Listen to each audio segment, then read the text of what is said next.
Well, off to a little bit of a late start because of technical difficulties, but basically I'm going to talk about working with buyers. I'm going to talk a little bit about steps leading up to getting buyers, what to do when you have buyers, things you can do to get your buyers' offers accepted, and how to follow up with buyers after they've bought. So I'm going to keep this on here. All right, let me change it to slideshow, wherever that may be. Slideshow. Okay, cool. All right. You guys see that okay? Yep. All right, so, okay, so when you first get your license, it's easy to get very excited about everything and just want to rush right in and start working with people. But what you need to do is you need to have a plan of attack. You need to have a few things set up in the background to give you the best chance of success. Because if you just start answering phone calls and showing houses, uh, you don't know that you're going to keep that buyer. You know, buyers are very fickle. You need to have some things working and humming in the background to make sure that they stay with you. So if you've just got your license, I recommend you read The Millionaire Real Estate Agent, which is Gary Keller's book. He kind of has a nice plan, to help you jumpstart your career. You want to set some goals and expectations. You're running a business, it's not just a job. You want to set a budget. You want to know exactly how much money you're going to be spending. Um, and don't go crazy spending money on all kinds of crazy things. I mean, everybody's going to want to sell you a product or a platform. Start simple, start with the basics, set a budget. You know that you're going to need to pay your office fees. You know you're going to need to pay for the MLS. You know you're going to need a Supra. So start with the basic things. Talk to other agents and learn what their expenses are. You don't need to know their exact numbers on everything, but talk with your team leader, talk with other agents, and find out things that they're putting into their budget every day, so you have a realistic idea of what you're going to have for expenses. And then you're going to have like a written plan for every day. That sounds very simple, but you really want to plan ahead for what your productivity is going to be each day.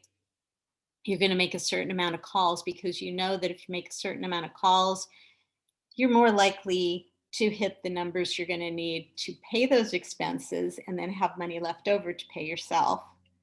So, at the very least, have a daily plan, but I'm going to show you on another slide an example of something that kind of plots your plan for a few months or a year and ahead.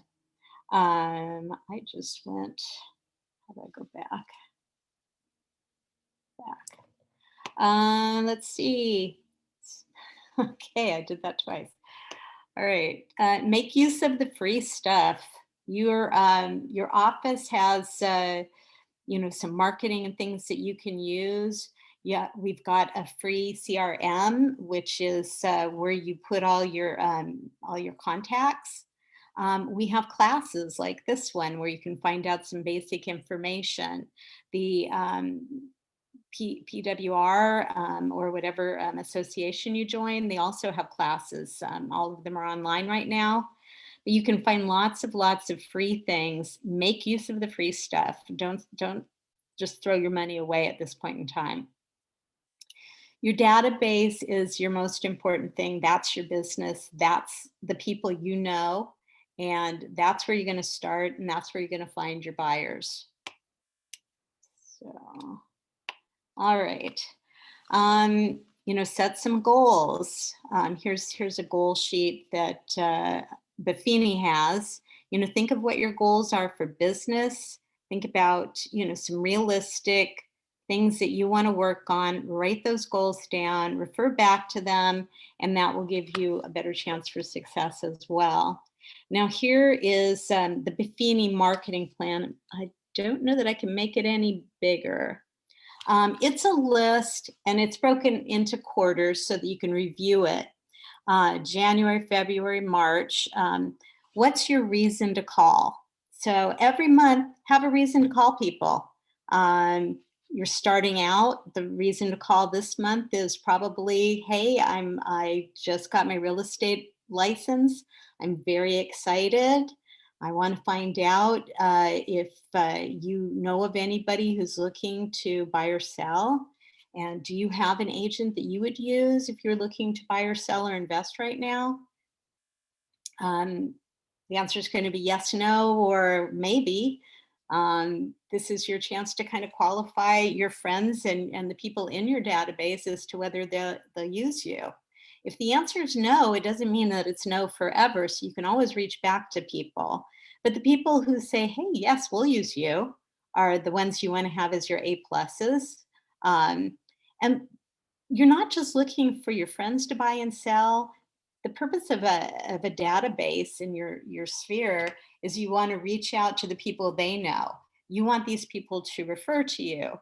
So that's you're most likely going to find buyers through that. Either it's somebody you know or somebody that they, hey, I've got my cousin is a great real estate agent, and here's her contact details. So we're always looking for the referrals.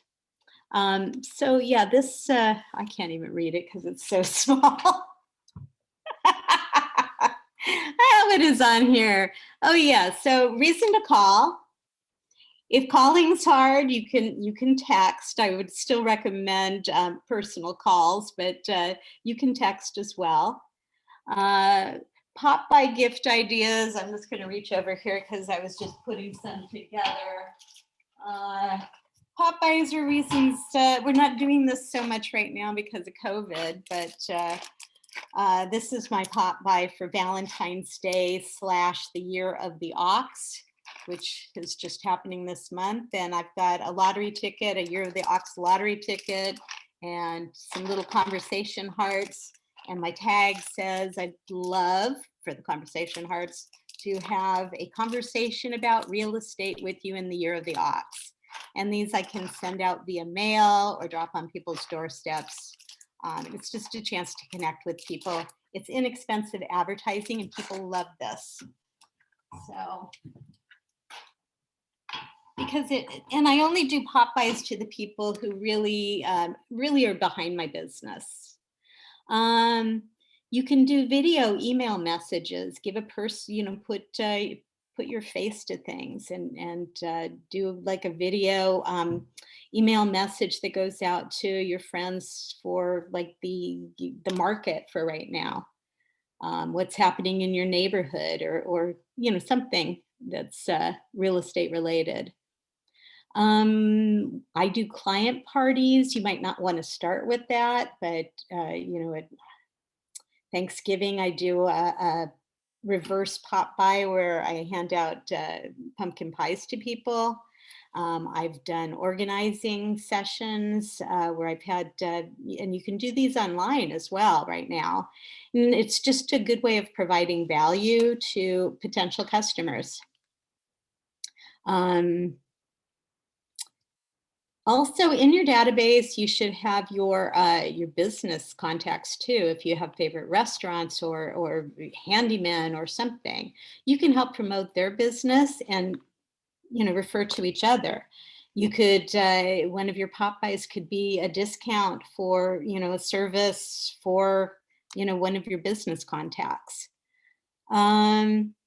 Yeah, so this is basically it gives you a step-by-step marketing plan. You know what you're going to be calling about. You can plan ahead each month what you're going to be calling about.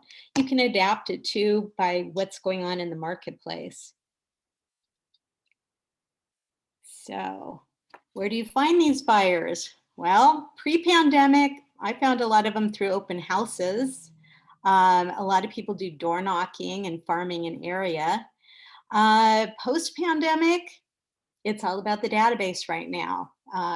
Call your sphere, and your sphere is basically everybody you know. It's who do you who do you do business with? Who are your friends? Who are your family?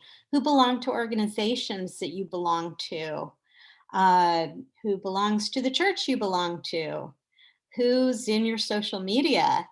Good chance to reach out to everybody who's in your social media and try and get more contact details from them and put them into your database. Uh, so you want to, I'm doing this again. Don't touch the computer. Talk to everybody. Uh, Utilize the internet to find buyers. You can use your social networks. I belong to, it seems like I keep getting added to more and more. I probably belong to 25 different Facebook groups that are referral groups. Um, I find that I'm not that active in them, but I know some people who are really working them. So that's a way to connect with other agents.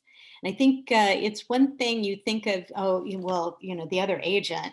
We're all working together, and referrals are not just from your friends, but they can be from other agents in different areas. And you certainly want to be referring your business to other agents in other areas too. If a friend is buying a place in Tennessee, you want to be the one that gives them the contact details for the agent in Tennessee and collect your 25% of that transaction. And that goes this way too. So anyhow, database is probably where you're going to find your buyers. So how can you do this? You want to market yourself because you belong to the brokerage. You can use all the Keller Williams data to help market yourself. But you're also an independent contractor. So find ways of setting yourself apart. What special things do you bring to the table? For me, it's international. I lived abroad for 13 years. So, pardon me, half of my database is overseas. So I'm the international agent.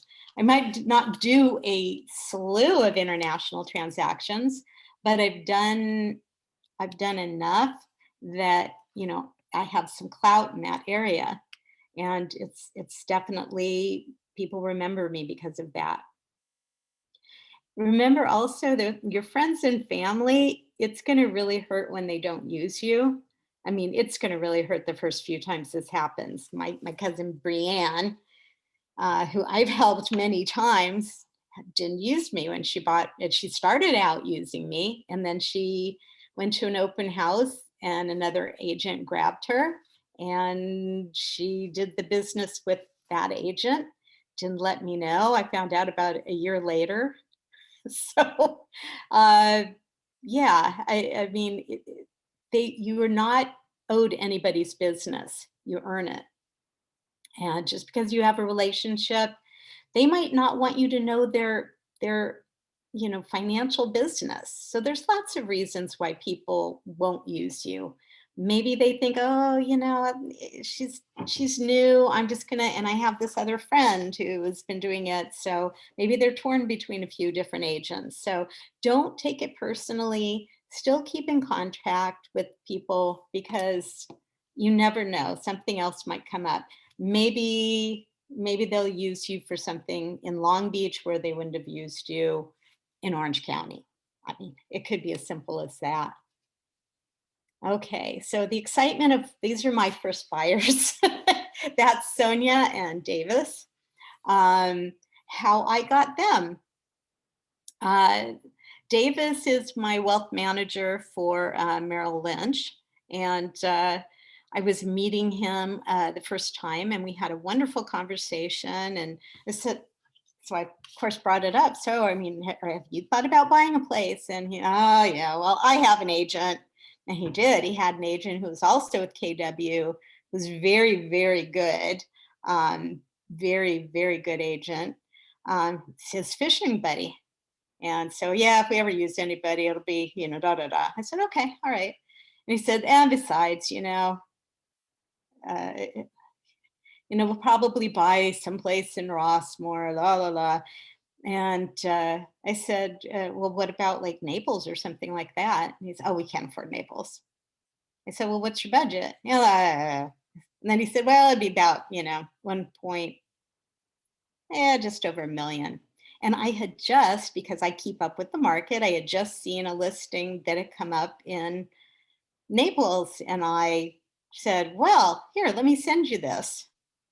And, then I apparently started a flurry in his family where they're talking to the parents, seeing if they could buy this property. At the end of the day, they didn't buy that one, but I goosed them with this property and they realized they could. And I'm really good at finding properties for people. So they ended up using me later on when they did end up selling her condo and buying a house together in Rossmore.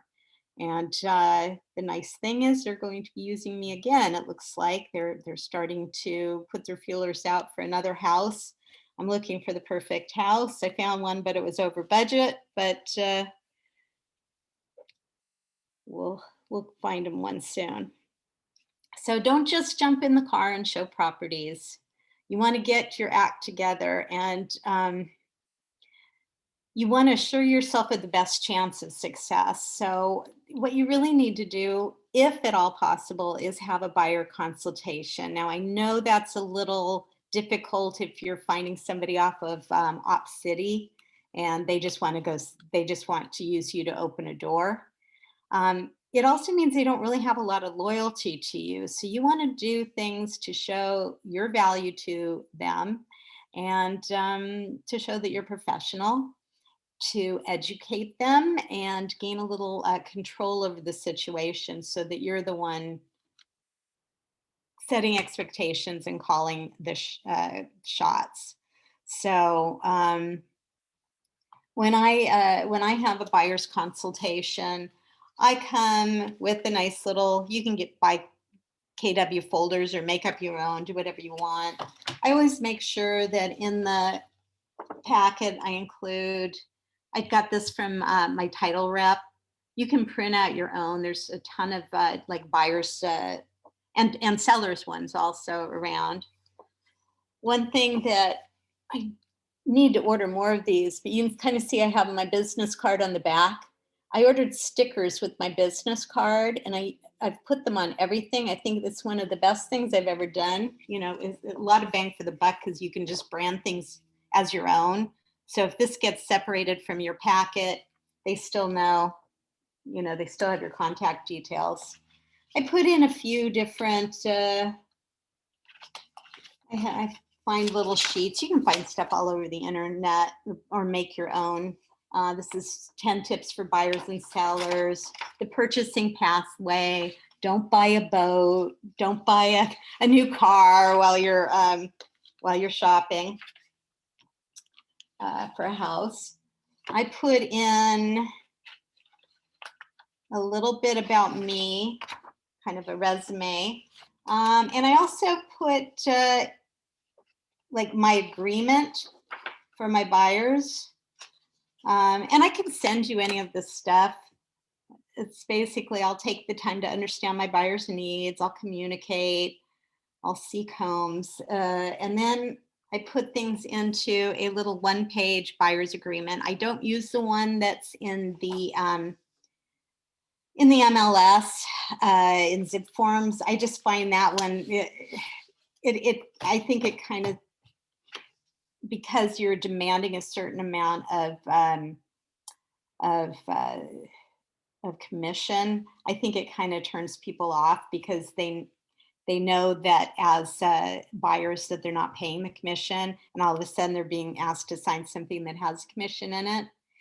This one that I have is pretty simple, and it states that my job for them, but it also has their obligations to me, which is they agree to allow Keller Williams to exclusively represent them, to timely review and consider presented properties, to act in good faith and communicate clearly in scheduling appointments, to negotiate in good faith on offers, and to provide accurate and relevant personal and financial information as needed.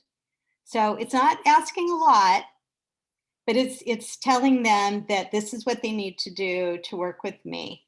And in return, they're getting all the things. They're getting my time and attention. This will save you from having people just really abusing you, because buyers can do that. They don't realize that you have other clients and are on a schedule. So you really, really want to educate them as far as what's expected of them. And then you need to take the time in the buyer's consultation, which will probably at this point in time be online, to educate them about the market. Right now, we are in a seller's market. And so the deal for the buyer right now is that the interest rates are so low. So the deal is they're going to get a good price. They're going to get a good payment because the interest rates are so low. But there's going to be competition. And Deborah, I know you said you were in a multiple offer situation with a buyer. Yes. And how many offers were there? We had 3 that were really high. One was 30 some, another one was 40 some, and the highest was 77. Yeah. 3 different properties we were writing on. This was up in Northeast LA. The market's just ridiculous up there. So So did you win any of those? we did not. Oh. We moved to Burbank and Oh, and you won there. we won there. Yes. Yeah. It's You may have to change, you got to change something right, in order to get what you want sometimes. We did. We right, did. right. So I Janet, mean, I do have a quick question that I get asked a lot. And I think you were just talking about it, the buyer contract. And I mhm, see here you show homemade or from MLS. mhm. And I know a lot of the agents do shy away from that MLS one because it's like 4 or 5 pages. I can't Yeah. remember, which is, a little scary, I guess, some of the verbiage and what have you. Is yours a 1 page, one page? And Yeah. it is a contract that they sign and agree that they're going to be cooperating or whatever. Will this hold up in court? Probably not. Yeah. However, once somebody signs their names to something, there is a sense of obligation. And Right. I say, if it looks like we're not working well together, you just tell me and give me 48 hours and we can cancel this. However, if you are planning on buying one of the houses that I showed you, you have to respect that and then let either me or KW finish that transaction. You don't. And I think that's important what you just said. And I do the same thing that, if at any time in this transaction, you or I come to heads that like we have a disagreement and we're not able to resolve it, Mhm. I will very happily let you out of this contract because it does neither of us any good. We're not going to work well together. Right. So I think that that's really good information, to share with the new agents that they know, hey, as much as we want that commission, if it's not working, it's not working. And it may not be their fault. It could be the other client. Right. Yeah. I mean, and there's all kinds of situations with buyers. You need to know. I think it's important to kind of do an interview with the buyers, if possible. Send out like a little questionnaire. The kind of and if you have like a couple, have them work on it together, not just one of them, or each one, one to each of them, so that you can kind of compare the answers and make sure everybody's really on the same page with what's important to them. You know, you need to find out about time frames and things like that. How soon they plan on being into what's important to them. Um, School might be the most important thing, so that limits the neighborhoods. So you really really need to dig deep and find out. And have them, if you do in a questionnaire, they can kind of work it out together. It's a little bit of fun, and you'll get some good information from that. um, I've just put a guy into contract the other day, And it was kind of interesting. At first, I didn't think we were going to work well together. He was a referral from a friend of a friend, and he kind of ghosted me. We had set up a buyer's tour, and it was a difficult one to set up. It was really a house of cards, and it took a lot of the day to set it up. And then, he had okayed, he liked things that I was doing. And then he, I was trying to get a hold of him. Well, I'm getting ready to go out there. I haven't heard back from you. You haven't signed the pandemic advisory. And he wasn't getting back to me. So I had to cancel everything because I didn't know if he was going to show or not. And so I sent a text to him and I said, look, if you don't want to work with me, that's fine, but you have to let me know because I don't want to spin my wheels for no reason. If you have somebody else, that's fine. Or if you don't, I can introduce you to somebody else if you want to work with them, but you need to communicate with me. And he said, oh, I just woke up. Oh, I'm sorry. I didn't know that we had confirmed this. Oh, Okay. yeah. I It- thought by liking all the appointments I was sending you, that yeah. meant confirmation. So let's start again. I will ask for confirmation specifically before we, do anything going forward. He ended up being what we call a high C. He's a person who needs a lot of paperwork. He needs all the paperwork and as many facts as he can get. He came with spreadsheets on everything. So as soon as I saw the dang spreadsheet that he sent me, I know, okay, I know how to make this guy happy. And, I sent him at the NAR, what is it? NAR RPR Yeah. has comps and things, and they have like and the Cloud CMA has a buyer's tour. So thank you. I just came across this little card the other day for that. I'm like, oh my I God, love that. I love that. I use that as a tool so often. that's Uh, awesome. but the Cloud CMA has a really good buyer's tour, and you can put everything in the order that you're going, and it has a lot of information on each property.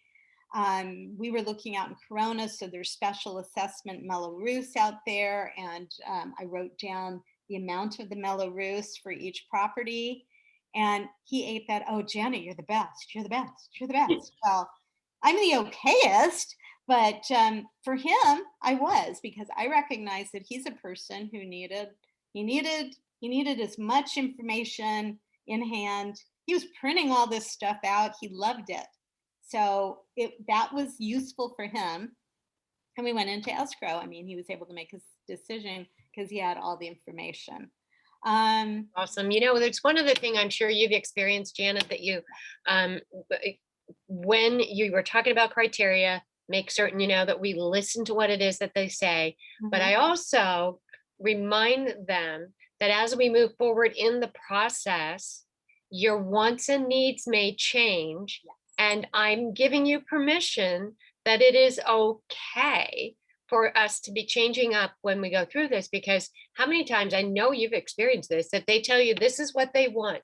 They've got their little cookie and you tell them something completely opposite, So I just started giving permission. Look, it's going to change as we go in, because once you get into a property and you begin to feel it or see it, then you start to think, okay, well, I really didn't need that, or I know I definitely want a tub, and there are no tubs in this house. So, just know that you can give permission for change. I like that, and I think I'm going to use that Yeah. wording from now on, because it is in buying a house. It's a process of elimination. You could go in with all these lists and stuff. When you really start looking, what's in the market, what's available in the price range you're looking at, you might have to change a little. You might have to give up this, but you get this, and you start really realizing through the process what's really important. Just like the buyers that we shopped Northeast LA forever and ever and ever. And she wanted to go to Burbank, he didn't. And finally we get him over there, and that's where they bought, and they're so happy. So, you just never know. Not only will your criteria change within the home possibly, but the location itself. Yeah, I can. So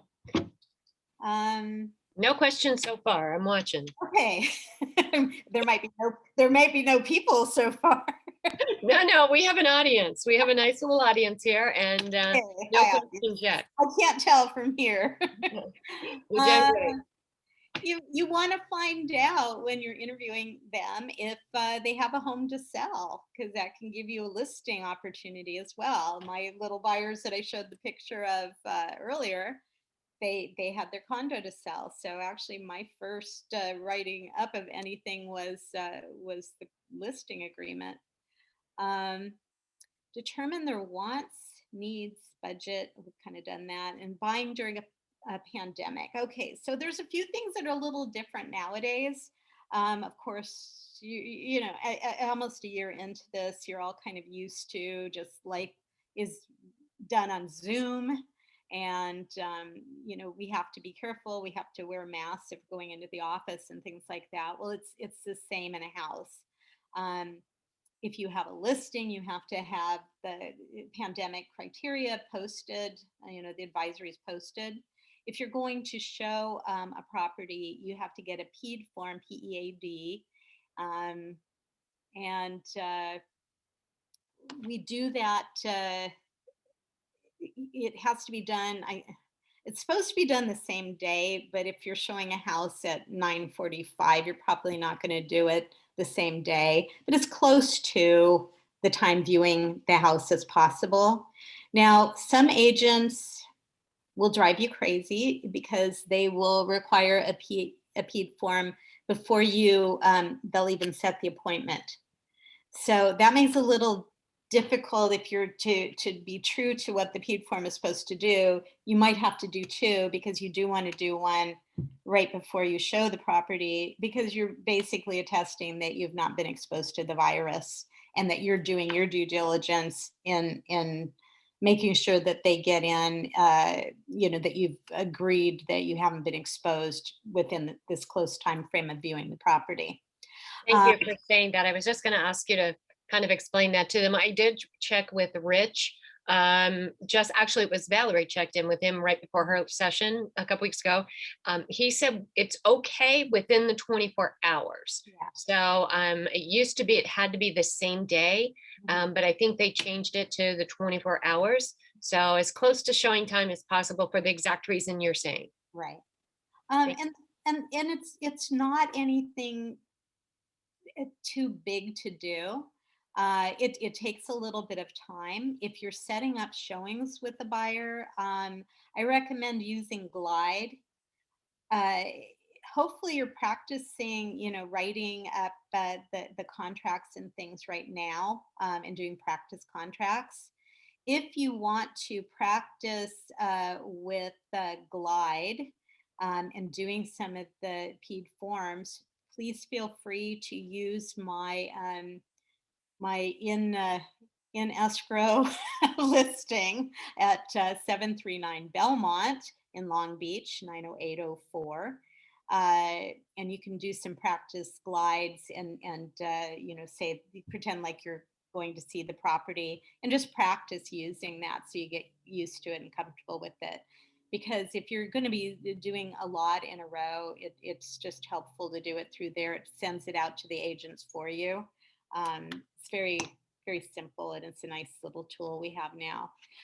Also, during the pandemic, you need to prepare your buyers that they are going to have to, you know, wear masks. Um, they should not really touch anything if possible.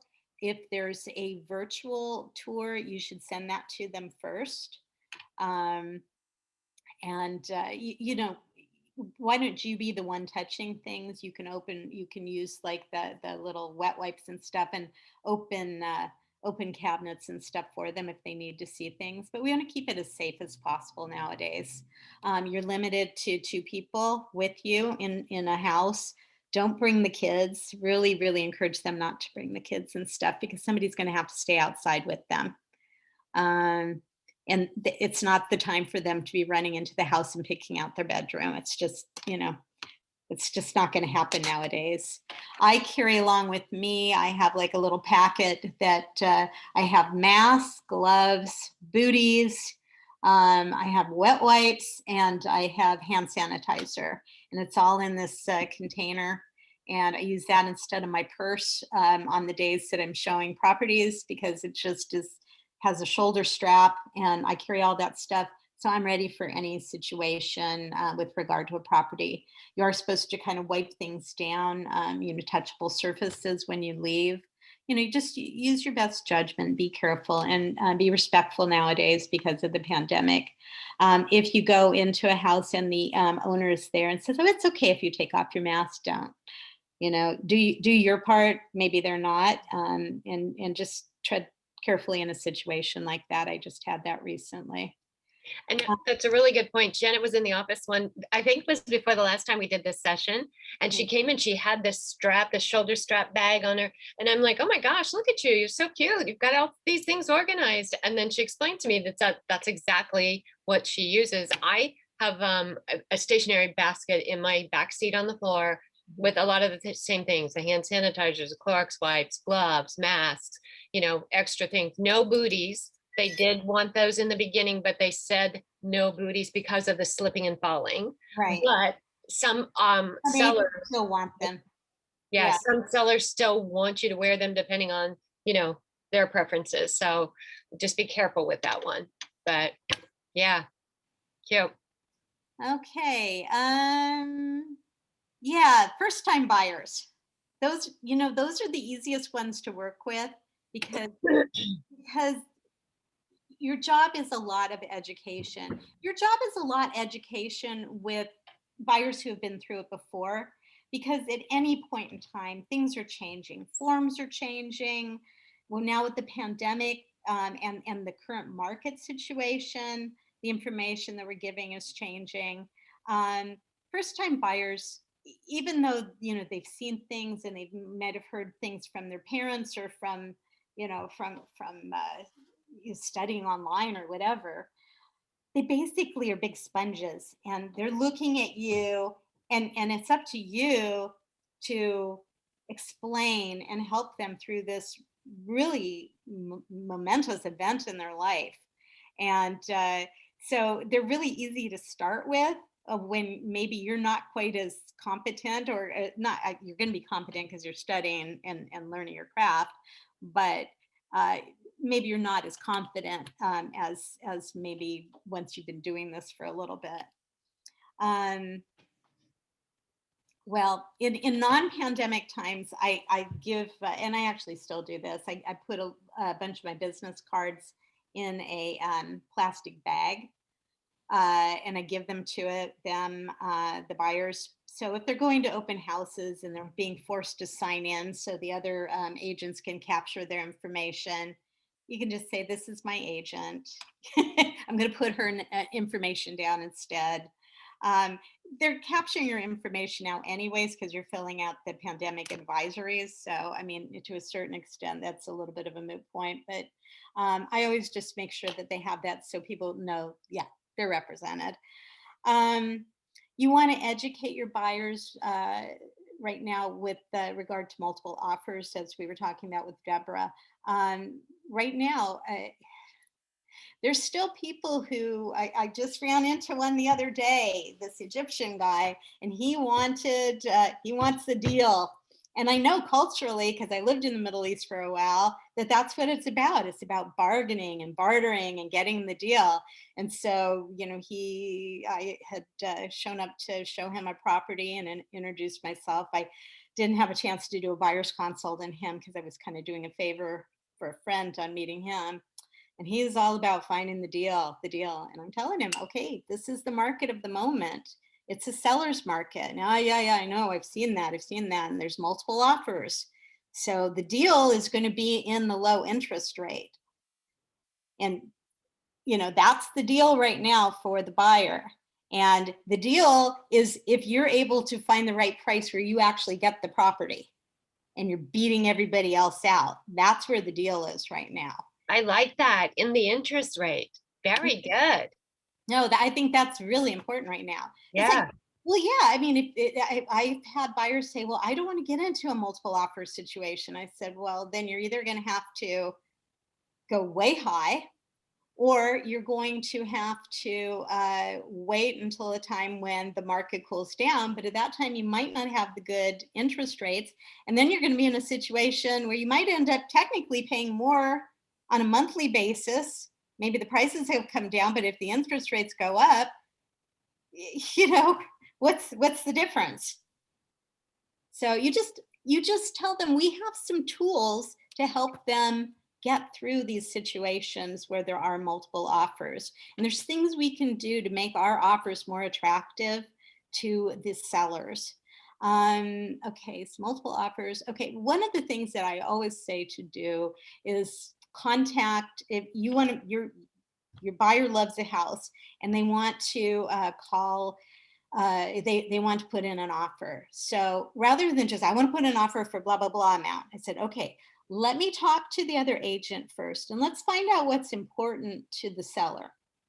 Because then we can put in an offer that's going to be we're going to market our deal in a way that's most attractive to the seller. So I talk to the seller and they'll say, yeah, well, we've already got some interest. Do you have any offers? Yeah, we've got 2, but I'm expecting, a couple more. We've heard that they're coming in, but they're not real until they're real. It's like, okay, can you let me know kind of where those offers are coming in at? And sometimes they can hint. Usually I can kind of get a general ballpark. Mhm. Because if you can't just win with the offer, you at least want to be in the ballpark where they're going to counter your offer. Um, One so way I've used it as well is um, just letting them know, look, if you're getting offers that are above 750, my guys aren't going to be a player. So mhm, I don't want to waste your time or their time or my time. Can you just let me know if we write 750 that we're going to be considered? And most people are more than happy to tell you we already have 2 offers way above that, or whatever, give you a range. But right. yes, you are allowed to ask those questions. It's Yeah. great. And you should. And then you said, so what's important to your client? Do they want a long escrow, a short escrow? I mean, is Mhm. there do they have to get their up leg property? What's really important to them? And you, Mr. Agent, do you have like any particular vendors that you want me to write into the contract? So I always do that. Some of the things that we're putting into offers, and people are they'll let you know because they want to get the best offer for their client. So they want to get the best thing that'll be the most comfortable. So why not put as many things out there as are important to the client so that we can put them in? Um, when I write offers, at this point in time, I am doing things like lease backs, cost-free lease backs even. That was the key to one of my clients. She needed 2 months cost-free because of some kind of purchase thing that she was doing. So we wrote that in. I mean, it's a little awkward because there's 2 months where my buyers owned a house, but they were paying for it and they weren't getting any use of it, but they got the house in the end and we were even able to negotiate the furniture in, which was kind of cool. um, then we can do why is my brain escaping me? You can do escalation clauses to help get deals. um, an escalation clause, and you really have to frame these very carefully, is saying that, look, I'm putting in, say the house is offered at 700,000. Say we're putting in an offer at 695, but we will go up, you know, $1,200 or $1,000 above the highest offer with proof of that offer up to 715.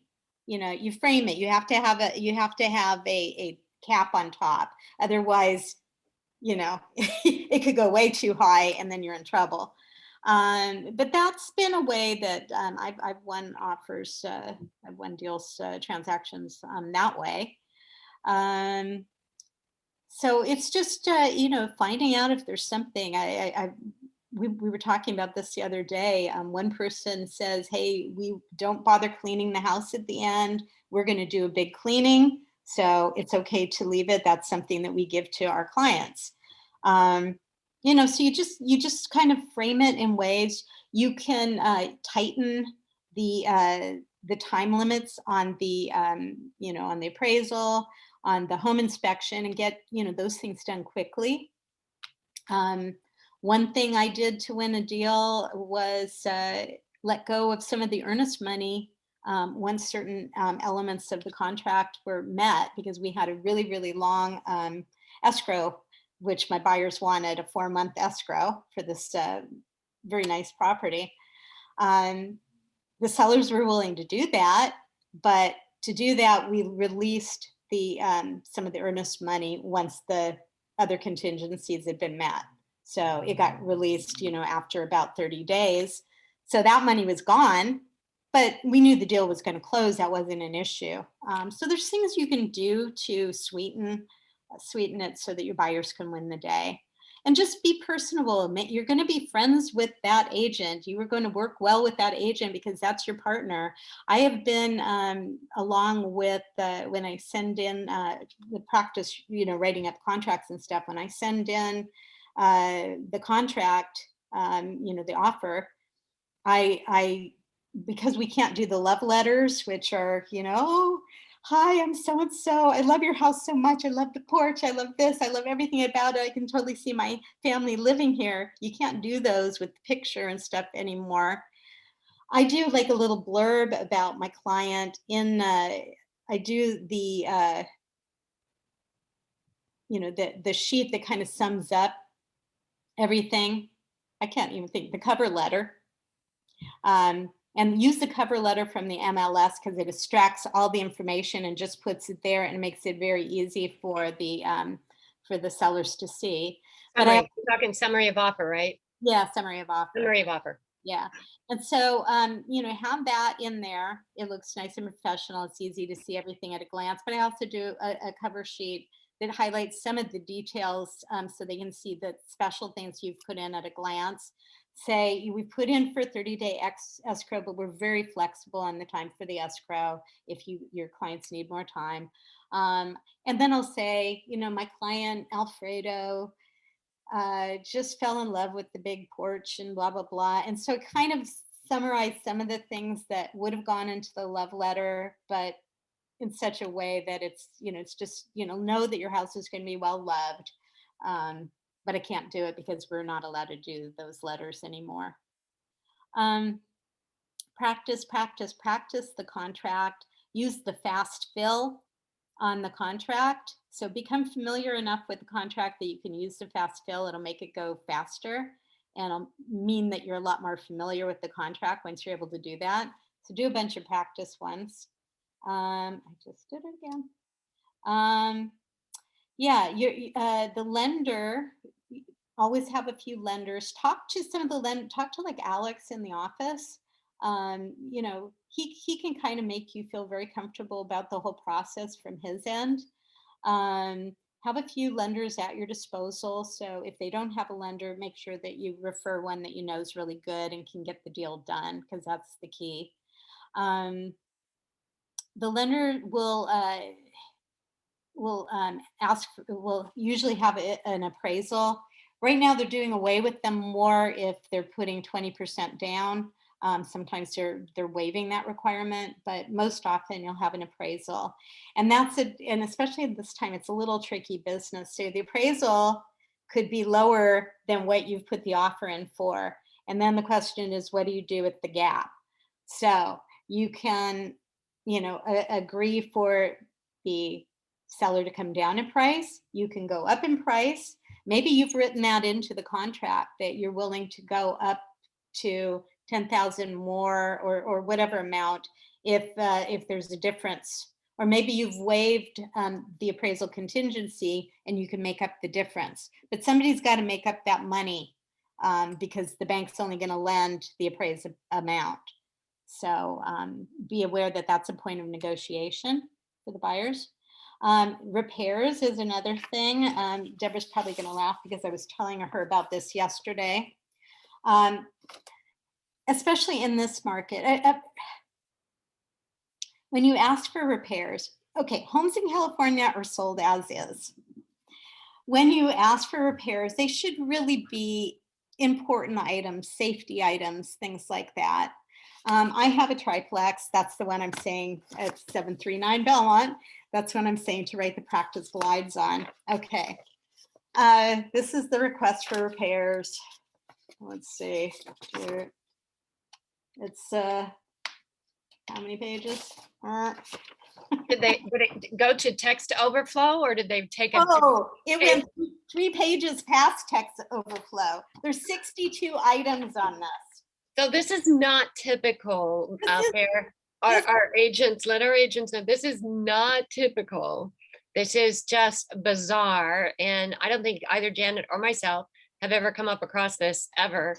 And I've been doing this since 1987. So, and believe me, I've sold houses that are not in particularly good shape. right. So and I compared this to that. So this was what I considered ridiculous, and is an object of ridicule to everybody I show it to.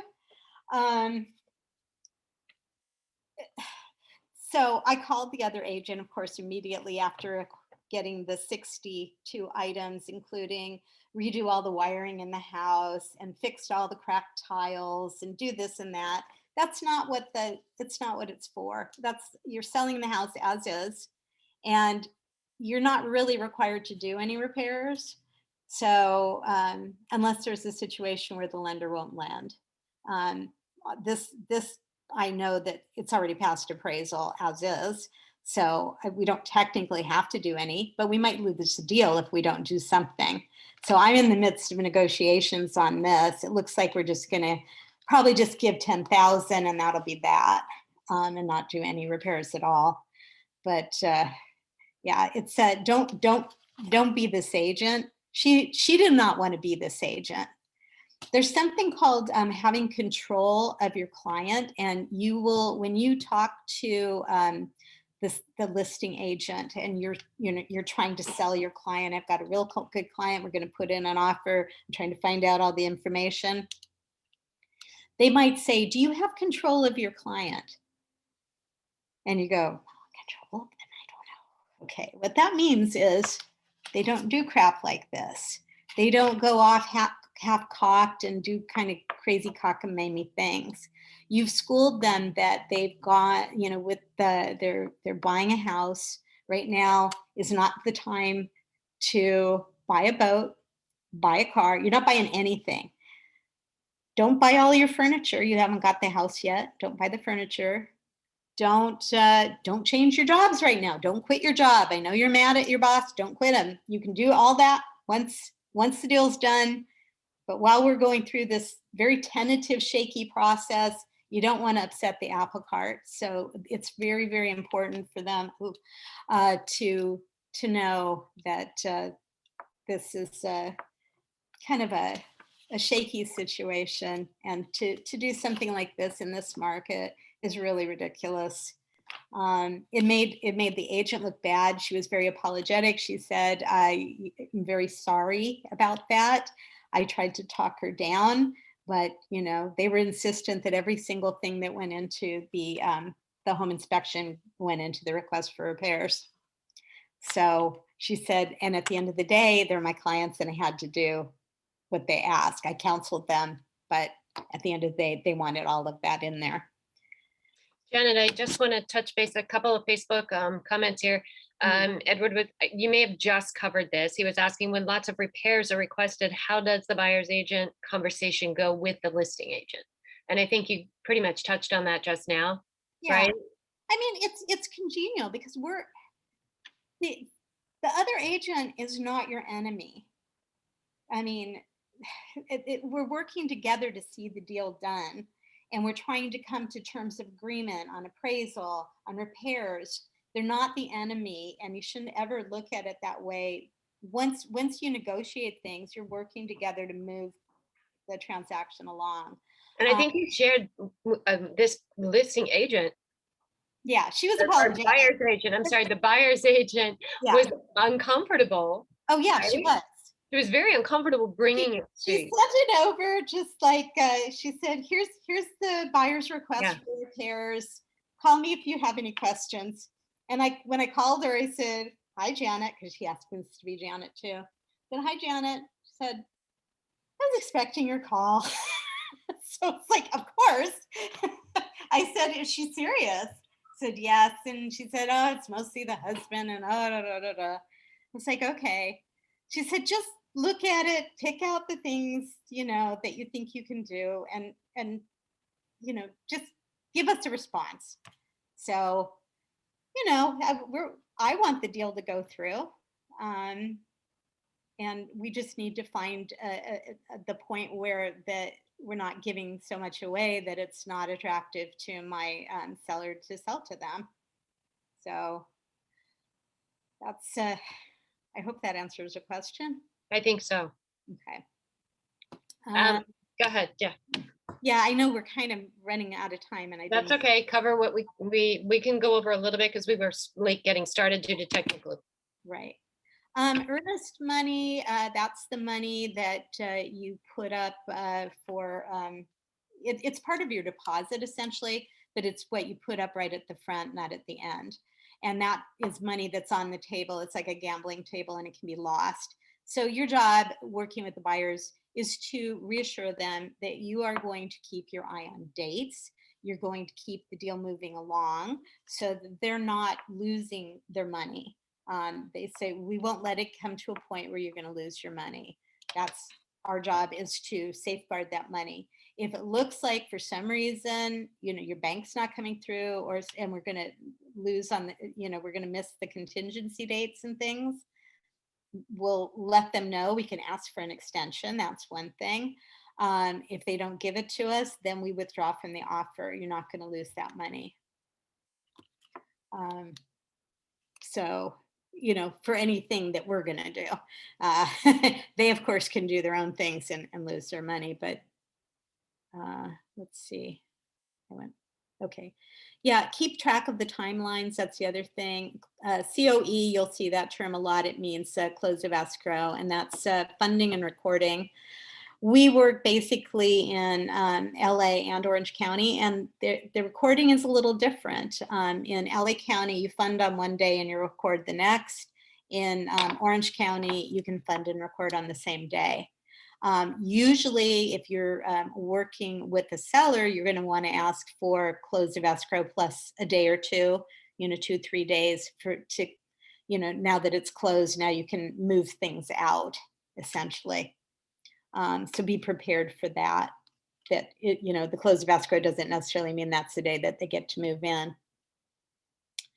Home showings, we've kind of covered that basically. I was going to show you this real quick. When I'm taking my buyers to show homes, I do like the CMA Buyers Tour. I'll check comps and things in the area. I'll print up for myself. I will print up a from the MLS, like a full report without photos. So I'll have all the information on the property at my fingertips, and I don't have to go looking things up. For them, I bring a clipboard, and I have each of the properties. There's a feedback form that you can print out from the MLS on each property. And it gives them a nice place to write notes, especially if you're seeing several properties. It's a good way of keeping track of everything because then they all start kind of blending into each other. And it's easy to forget, oh, did that have this or that? And you can kind of check and see that it has the things and what I liked about that house. And then they have some notes that get to go home with them that they can pour over when they get home. I think one thing this speaks to, Janet, is to your professional presentation of being organized, which speaks loudly in their biggest investment. Right. So you're showing them by preparing ahead of time. And I love to use this. My kids taught me this, the 6 Ps, the proper prior planning prevents poor performance. So this is a perfect example of you're preparing ahead of time to make this a great performance for you and for the buyers while they're going through these homes. Right. So, Yeah, I want the buyers to feel that they're getting their money's worth. And I want the buyers to refer me later. I talk to my buyers. I say, look, and when Adolfo just told me, oh my gosh, you're the best agent, you're the best, and I like tell your friends, and he laughed and said, I'm not kidding. I said, you're in the middle of a real estate transaction. You're going to be running into a lot of other people who are looking to buy or sell their homes, and I do my business completely by referral. So if you're happy, I want you to refer me.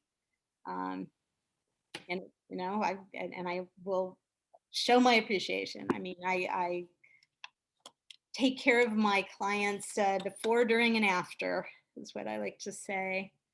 Janet, Um, can you share the where you this particular MLS sheet? What is this one called? I know we have several choices we could it's choose. called feedback. It's called customer Okay, feedback. customer feedback. Okay, good.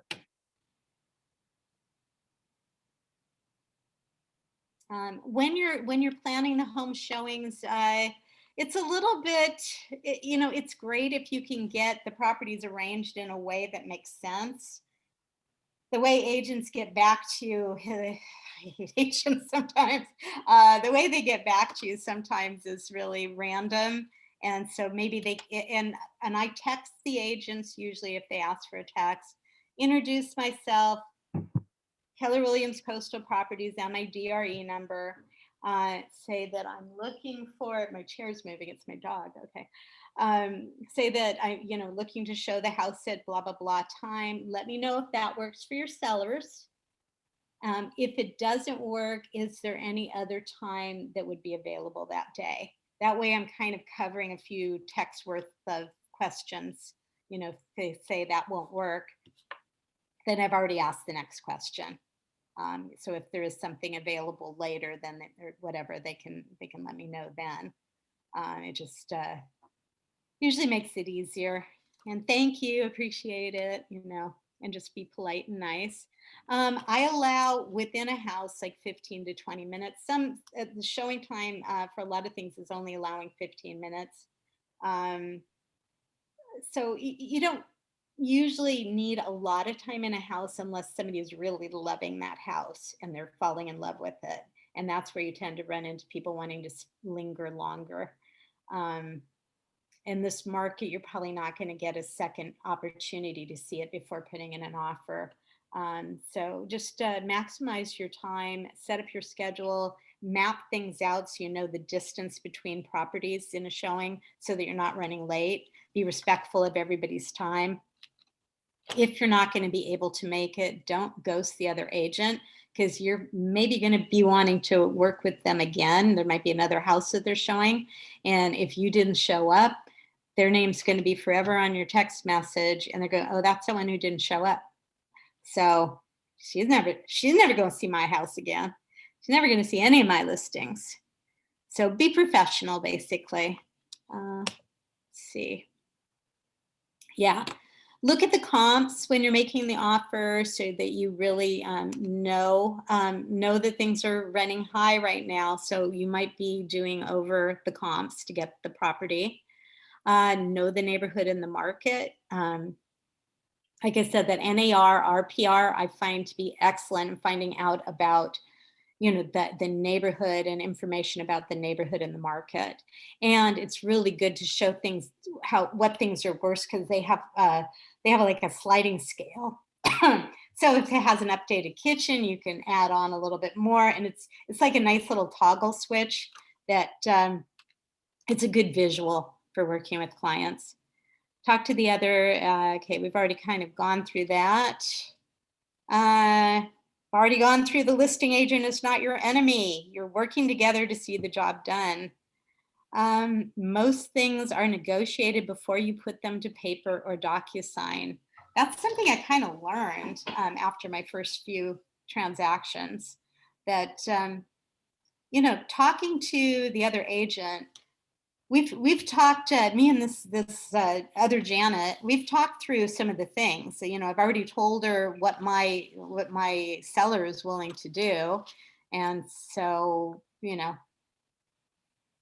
It doesn't make sense, if you know some things that are going to come up, you can kind of discuss them ahead of time.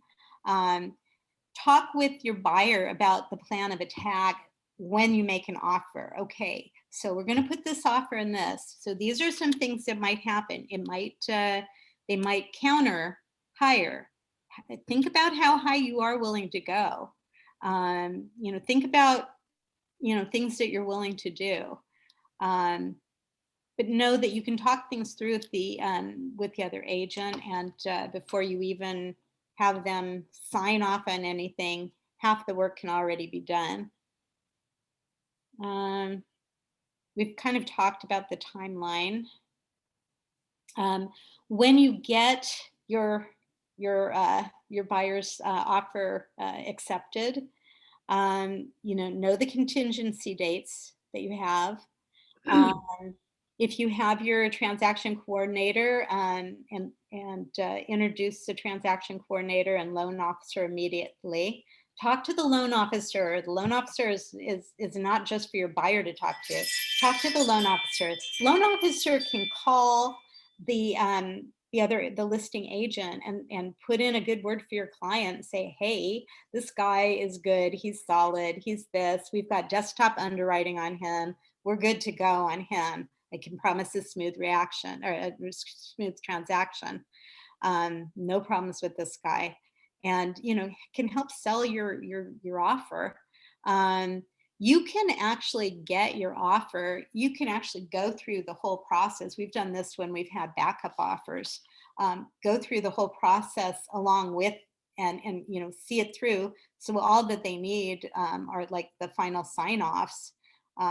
So you can still work alone even though you're not actually in the transaction. So you can bring the loan farther along than if you're like in a backup situation. Sale of other property. Schedule your inspection immediately. Make sure that your client knows not to use the inspection as a shopping list. Get the earnest money in quickly. Okay, so now we can kind of close. We can kind of close this whole thing. Keep lead generating. Okay, the worst thing in the world that can happen is you've got your first buyer and you've seen them all through this process and it's wonderful. And then it all ends and they live happily ever after in their new house, and you have nothing. You haven't been lead generating. You don't have anybody else you're working with. So do not let the fact that you have an active client take you away from your lead generation, because you need to be thinking about the next client after that and the one after that. You want to be their agent for life. You want to follow up with them. Follow up, a month later. So how's everything going? I try and do special things like wrap the door.